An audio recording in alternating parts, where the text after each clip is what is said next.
Hey there, everybody. Welcome to our review of The Handmaid's Tale Season 5, Episode 5, titled Fairytale. Who wants to go bowling, everybody? Doesn't this seem like a great idea? You wander out to the middle of this no man's land where you could possibly be killed at just about any given moment. But then, hey, once you're inside, you can play Al Green and have a great time.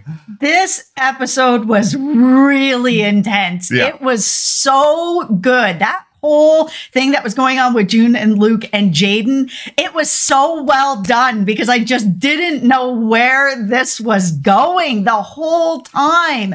This was my favorite episode so far of the season. It was really, really intense. It was really intense, and I think what makes it so strong is, yeah, there's like this shifting of genres that were going on. Like, we'll get more into it, but the whole time with Jaden, I thought at some point he was just gonna like turn around and be like, "Come on in, boys," and then like the commanders were gonna come rushing in. I did not know how that was gonna play out, and it has been a long time since I've watched an episode of any show where I'm like, I really don't know how this is going to play out. And it had my heart going. It was really good.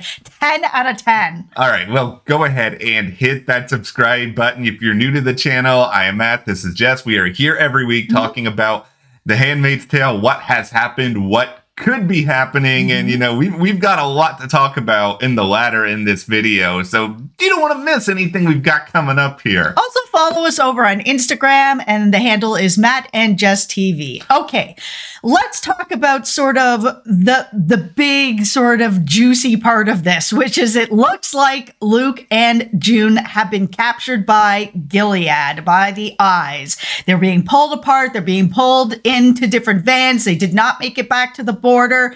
And here's where my question is to you guys, to me, like, listen, there's been so many times that June should have been killed on this show, should have been sort of taken care of by Gilead, up on the wall, made an example of.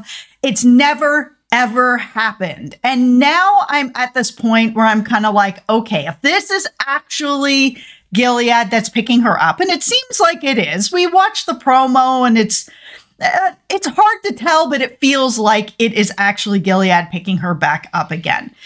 If she doesn't die now and they don't make an example of her to be like, if you do what June did, this is what's going to happen to you, because they've had multiple times to do this. If she doesn't end up dying and being made an example of, then I feel like this show's just pulling up the clown car and being like, get on in, Jessica, because there's so much plot armor around her. And I know there's another season coming, so she can't die, but come on, guys. How many times can she be picked up by Gilead and not made an example of?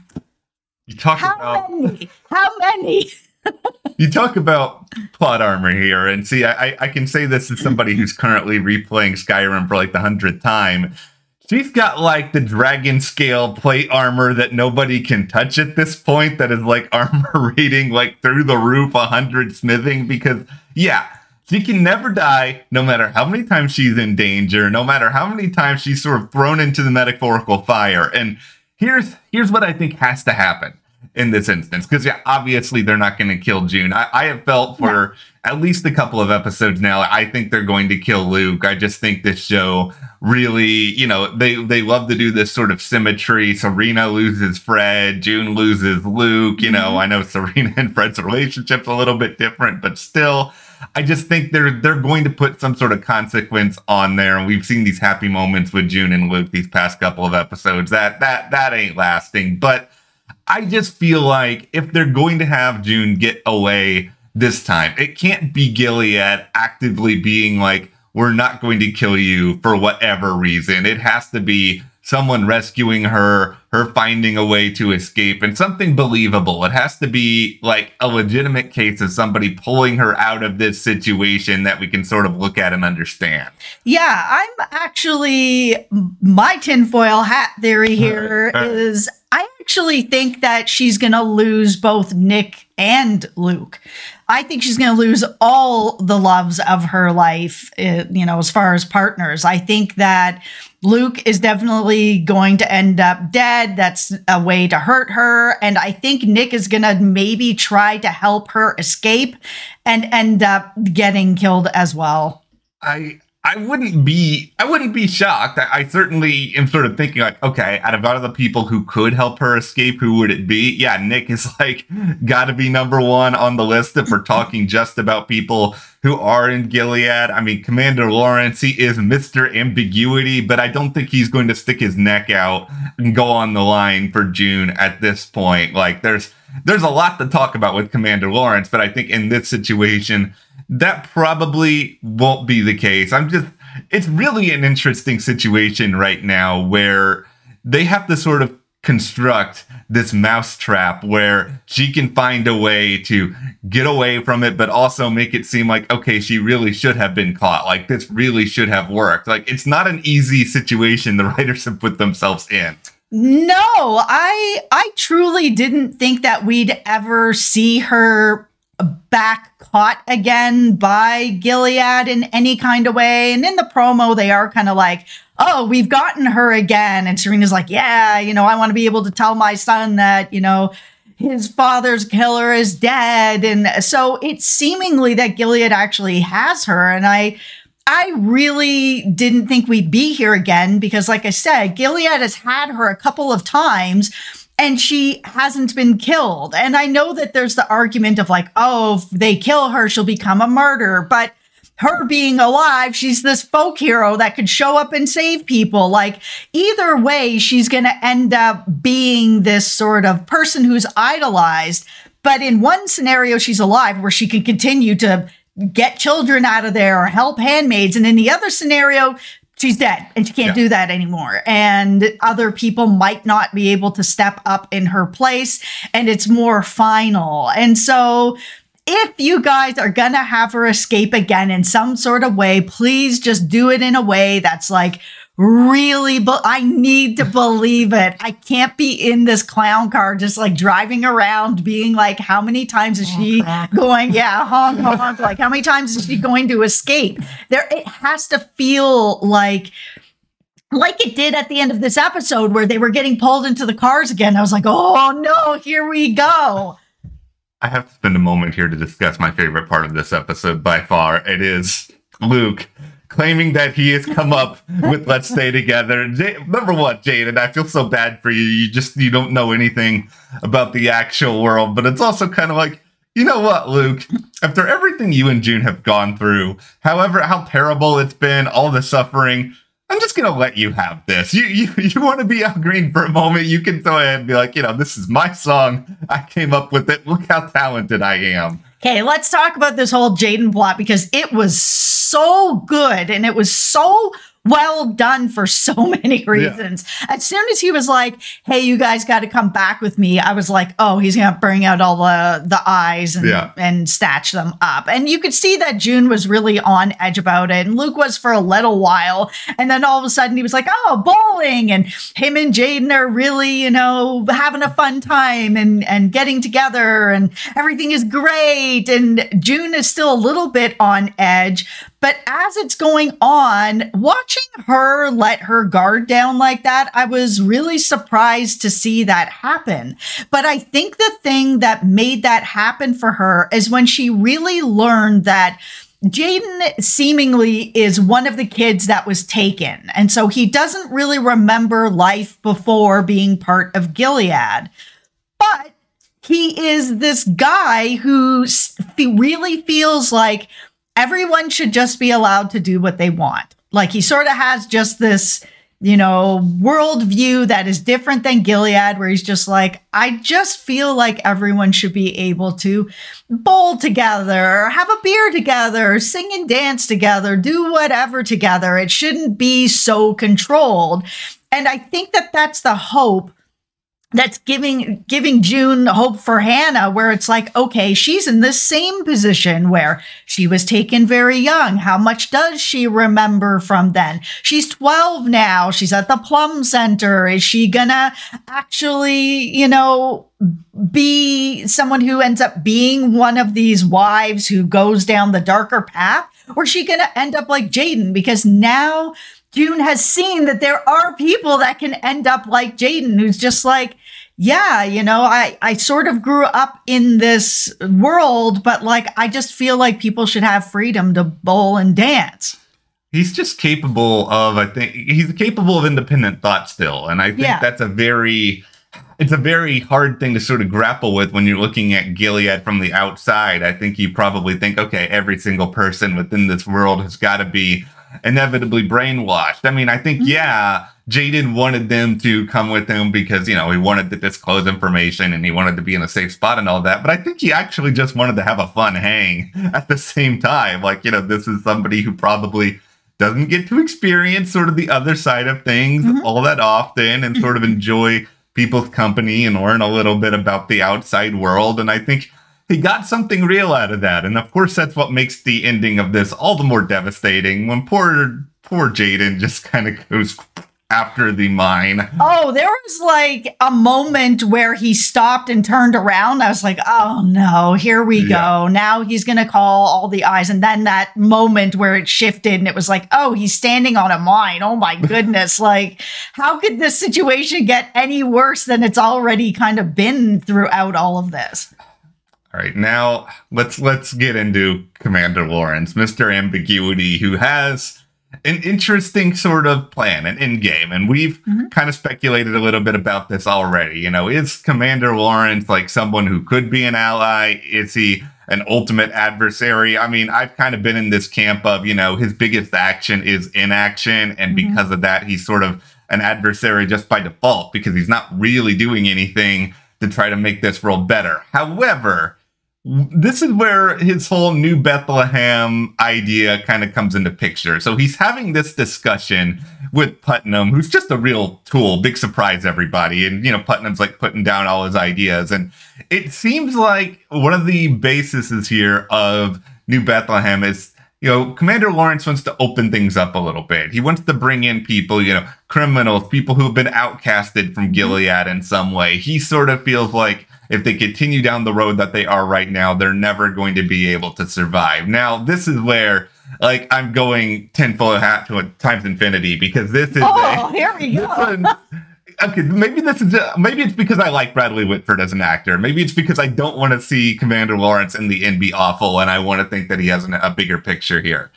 Is it possible that he is kind of conjuring up this idea of bringing people into Gilead because he sort of knows, as things stand, there's no way to overthrow any of this. I don't have the support. I don't have the numbers. I can't have myself be the sole fall guy for all this because then I'm going to die. But clearly, he doesn't believe in all the institutions. Like, he's made that clear a number of times now. And if he is biding his time, maybe he sees this as kind of the real pathway towards revolution where he needs strength in numbers. He needs to bring people in. And guess what? If these people are criminals or outcasts from Gilead, they're going to have, you know, a bone to pick with Gilead. They're going to be inclined to be on his side. So is there a chance that this is his end game here? I don't know, but I'm crossing my fingers. Yeah, it's really possible. I mean, even just that conversation with Putnam and Lawrence anyways, where Putnam was kind of like, nah, this isn't going to happen. And good luck getting the other commanders on your side because basically you're an outcast. And, you know, yeah, you're a commander and we put up with you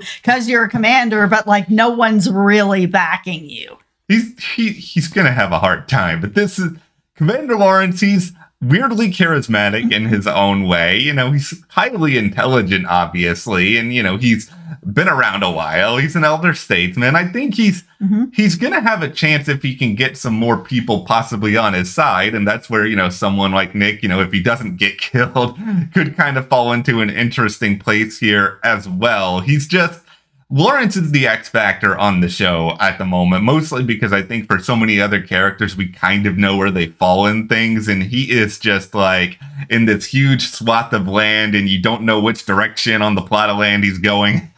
Okay, let's talk about Serena. So we're going to go back to the past here. All right. Okay, we are back in the past now. This is something that I had wanted to see happen where we would get some flashbacks of sort of seeing Gilead kind of come together and how some of the women were convinced that, handmaids are like this great idea and that they're on board with something like this. And we actually saw the beginnings of some of this, where we saw Mrs. Putnam, we saw Serena in the children's center with the children that had been taken, and just sort of their ideas of we're going to give them better homes and we're going to be able to be the ones to mold them into the better people. They were on such a bad path and now we're going to be the ones. And them having that conversation about handmaids, because it sounds like they hadn't really been implemented yet, where both of them were still very hopeful that they were going to be able to have children of their own. Serena's like, me and Fred, we're still trying. We're still going to be able to see if this can happen for us. You know, miracles happen. And then we see, you know, a little bit later, she's at the Red Center talking to Aunt Lydia, being like, yeah, I'm here to pick out a handmaid, and sort of how that moved into that. And now she's in this position in the present where she's pregnant and it's Fred's. I believe it's Fred's. I know there's people out there that think that it might be Mark's. I don't believe that. I think that she is very much in the Gilead headspace and she wouldn't have cheated on her husband. I think that he just ended up, you know, they got lucky and it happens, right? So now she's become this big symbol of fertility, that miracles can happen and they can happen sort of at will. So has this group around her now of other women who have been struggling with the fertility and just don't know what to do. And she's the symbol of hope. And she comes up with this really brilliant idea, actually, where she's like, listen, Gilead has like this bad sort of connotation around it, but women trying to get pregnant and struggling with infertility, that is something that's very relatable. That's happening across the world. Everyone is really struggling with that. Let's open this up instead as a fertility center so that we can bring people in and introduce them to the idea of handmaids or these other ideas of how you can still be a mom and, you know, be part of the motherhood kind of thing. And she brings us up to Putnam, who's basically like, yeah, great idea, goodbye. And then hangs up on her and is like, she needs this leash tightened. She is out of control now, you know, up there. She's wearing what she wants. She's been writing out those invitations. Women are not allowed to do that. She's becoming more involved in like business and her ideas. Women are not allowed to do that. So they've sent her up there, and I was always kind of like, why? Like, really, what is she up there for? Because they don't allow that in Gilead. And now they're like, yeah, we're not allowing this. We've got her up there. She's basically in a prison now. No cell phone. You know, Mr. Wheeler's there being like, no, you can't have a cell phone. You're going to take these vitamins when I say you're going to. You're just going to stay on the grounds. Sure, we'll have your input, but not really. She's right back to where she was.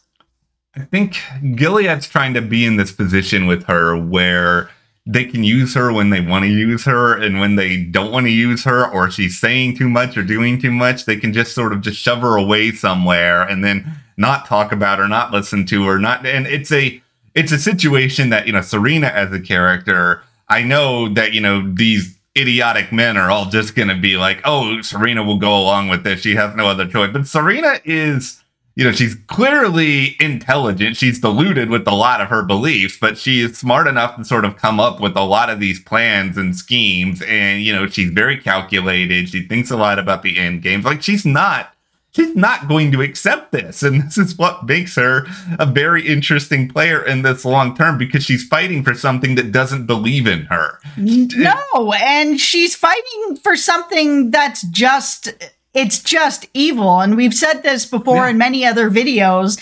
Serena's not a good person. No. She is worse than Fred. She is a woman that is recruiting other women to be put into these positions where horrible things are happening to them. And I think that the men of Gilead realize that she can be used as a tool to recruit more women into this, which is, you know, just horrific. Yeah. But they need to be able to continue to control her because that's what this has always been about. They wrap it up in fertility and their infertility and trying to make more babies. But that's never what it's been about. It's been about, you know, the men being in control over the women and having some of these women participate in this. And this is where things are really fascinating with this show in these next several episodes, because just like they've sort of, you know, written June into a box here where it's like, okay, she can't possibly be let go by Gilead all over again. It's like they've written Serena into a box too, where it's like, okay, well, she can't just stay locked up in the Wheeler compound forever and not do anything and not say anything publicly. But it's also like, how is she going to escape there? Like, I don't really see how someone in her position is going to be able to just like flee in the middle of the night. And that doesn't seem like something she would really do in the first place. So she's going to have to find a way to establish some influence, talk to some people, like create some sort of rebellion of her own. And the real irony here would be like, what if she's able to use Mrs. Wheeler or some other women to rebel against the men and take some control when that is the very thing that Gilead does not want you to do? Well, yeah, that's why Serena's really interesting, because I don't know that she wants to necessarily rebel against the men. She's not sort of in the same position as June. She's been in a position of some kind of power, not really, but sort of, because as a wife, she had a commander with her who has some power. So she was a little more protected in some ways. So I think she still feels like she's in that position, even though she doesn't have a commander anymore, that she still wants to have that little bit of power, but she doesn't want to leave what she helped create with Gilead.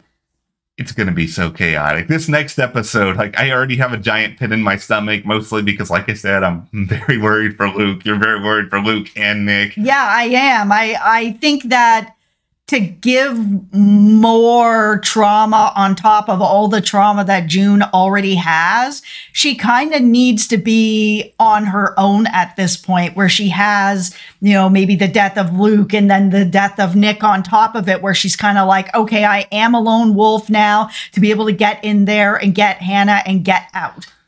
All right. Well, we will be here to break down all of this stuff moving forward, but go ahead, hit that subscribe button. We don't want you to miss anything else on The Handmaid's Tale here. Also, check out our coverage of House of the Dragon. Yeah. We have so much good stuff happening, and we'll see you here next time.